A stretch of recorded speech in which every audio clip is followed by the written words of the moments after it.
South Korea's President Moon Jae-in says his country can soon enter a phase of stability after the lowest number of new infections in 11 days. But as Lim Yun-suk reports, the country remains on high alert. For the first time in over 1 week, South Korea is seeing a drop in the number of new infections across the country.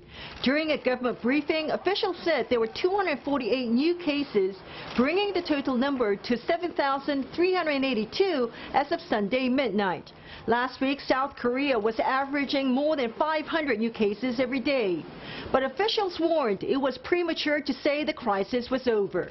현재 대구 경북 지역에서는 신천지 신도 대상 조사가 마무리 단계에 이르면서 증가 추세가 다소 둔화하고는 있으나 여전히 의료기관, 사회복지 시설 등을 중심으로 하는 추가 전파가 확인되고 있는 상황입니다.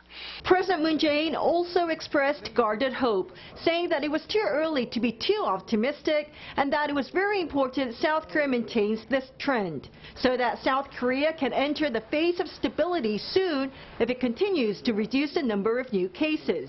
Now, he urged South Koreans to be a bit more patient and stay away from mass gatherings as they've been doing, such as religious events.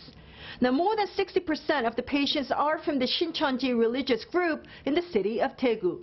Up until recently, the Korean government has devoted a tremendous amount of its medical testing capabilities on the Daegu area and on Shincheonji members.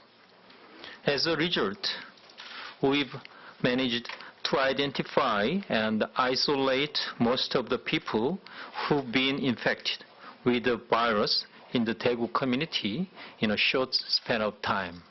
Meanwhile, travel restrictions on Japanese travelers to South Korea have been imposed after Japan announced similar measures last week. Now, both countries have suspended the visa waiver programs, forcing South Korea's 2 major airlines to also take action.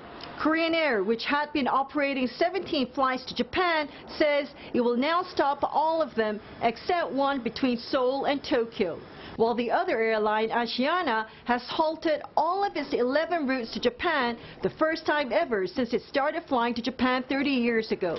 Japan, however, is not the only country banning Korean travelers. So far, about 108 countries have imposed restrictions or tougher quarantine measures on people entering the countries from South Korea.